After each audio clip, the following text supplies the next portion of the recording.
Hello, everybody. Welcome to Know Your Money. I'm Bronwyn Weiner. And I'm Craig Finch, and we are from Growth Financial Planning. We hope you enjoy our podcast. Well, everybody, welcome to another episode of Know Your Money. Bronwyn, good to see you today. Too. Justin, back in the studio. Thank you so much. So exciting. Thank you. Yeah, you've got many stories to tell and many happy stories, and I'm sure you've got many sad moments that you've got to share with people. But you told us off air about your experience in a marathon recently. So we'd like to share that with our audience. Yeah, Craig, not so recently, actually quite early when my practice started. I was given the opportunity to go do the New York Marathon with a patient of mine. I'm going to focus a little bit on his story first because it illustrates where money can make a difference to the outcome of a serious injury. Because his family had everything in order, luckily for him. So he could get the best therapy, the best hospitals. How old was he? He was late 30s. No, late 20s, early 30s. Family, wife. Everything sets up beautifully by his mom and dad who were very astute with their money. And obviously he did the same thing. So I'm not going to mention his name for the sake of confidentiality, but he ran a fishing program on Mnet Supersport. And they were driving out one morning to go film the next segments to the fishing story. And unfortunately, heavy mist in the Bronkhorstspruit area, and they rolled their Land Rover.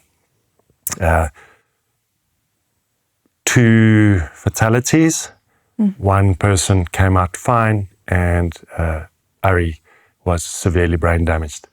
And I got to meet Ari very soon after he got discharged from hospital, and literally had to start from the beginning. As I said, parents were astute with their money. They gave him the best care. They actually turned one of their rooms into a hospital room, and the therapist used to go there to see him. And I had to teach Ari and myself, the OTs, speech therapists, literally how to talk again, how to sit again, how to eat again. And eventually we started to learn how to walk again. I was then offered this opportunity to go to the New York Marathon, to run for a worldwide organization called Achilles. So Achilles is American-based athletic club or running club, and they're for the war veterans who lost legs or limbs, and just to keep them motivated to do events. And I find that if you've got a goal in life, you can overcome quite a lot. So I said to Ari, should we do the New York Marathon? Bearing in mind, this is probably, he's just been discharged from hospital, probably 5 months of me seeing him at home, because as biokinesis, we're not allowed to see people in hospital. So he's been home 5 months. We're just starting to walk. We can walk maybe to the toilet without falling over, but he needs assistance everywhere he goes. And we decide we're going to do the New York Marathon in 12 months' time the following year. Sure. So Ari gets really excited. Yeah, exactly. The power of a goal. Ari gets excited, and we start training. And literally training is walking up and down his driveway in the city, which, is no longer than 20 meters. And we do that once or twice, and then he's exhausted. And we build up slowly to going once around the block, which is close to 1 kilometer. That takes us an hour. But we got this goal in mind. Eventually, the big day comes, 3rd of November, 2005. We're in New York. We shipped across to Staten Island. In the New York Marathon, the physically disabled runners start 2 hours before the main runners. Okay. So we get a kickoff and we start, which is so nice because you get to see all the world's famous runners run past you. And we start this marathon arm in arm because Ari loses his balance quite frequently and he's falling over, and I'm correcting him, and we walk. But a person with a head injury very often has quite high muscle tone. So his arms are getting quite cramped and his legs are spasming every now and then, so that we sit on the side of the pavement to stretch him, and we go next goal. Each goal is like the next water point.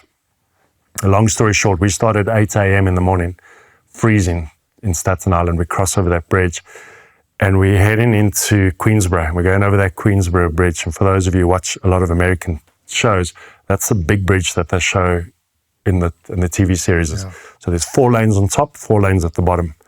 We hit that bridge probably at 3:30 in the afternoon. So we've been walking for a long time, man. Wow. We're only at the halfway mark. And we are dead last, but we don't know we lost. We do realize that everything's gone quiet around us, but we don't know we lost. Sure. So the bridge is roughly 3 kilometers long. Ari and I are on the bridge. Ari's starting to curse me now. Why did we pick this stupid event? This is a dumb event. I'm telling him, listen, Ari, your kids are going to look up to you for the rest of your life. This is a major achievement. So I'm trying everything I can do to motivate him. The cops, in their wisdom, open up the bridge. So now I've got 4 lanes of traffic heading towards me. I've got the anti-suicide fence on my left and the Hudson River below us. And Ari's throwing tantrums. And I tell you what, if it wasn't for that fence, I probably would have jumped over and been a statistic. So I coerce Ari over. We get across the bridge, and he's not only mentally fatigued, he's physically fatigued. I'm a bit exhausted from trying to hold him upright. I see this little street cafe pizzeria. So I take Ari in, we sit down. A lot of spectators see our New York Marathon t-shirts and they say, well done, I'm doing the marathon. And I tell them, we're still doing the marathon. And there's some jokes thing, and they say, well, good luck finishing it. Ari is looking at me and says, we're not finishing this. I'm saying, no, we will finish this. I say, don't worry, we're going to take a break. So we order a pizza. I grab a beer to calm my nerves down. Ari's not allowed to drink because of his medication, so he has a Coke.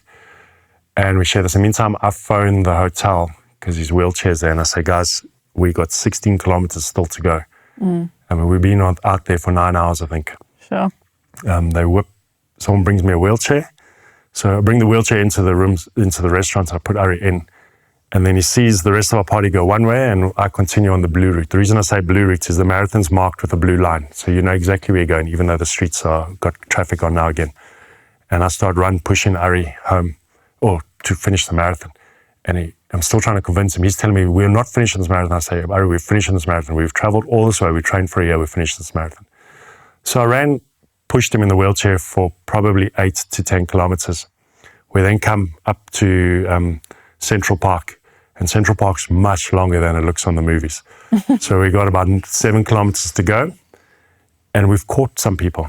And there's a group of people in front of us that are helping a lady with Parkinson's. They literally walk 20 meters, sit down, she sits in a chair, and they go. I looked at Ari, I said, Ari, we're going to complete this marathon, and we're going to complete it properly. So I had an assistant, he takes a wheelchair from me, and Ari and I start walking again. And I say, Ari, if one thing is we're going to do, we're not coming last. So we passed this lady, and the long story short is 13 hours later, Wow. Ari and I finished the New York Marathon.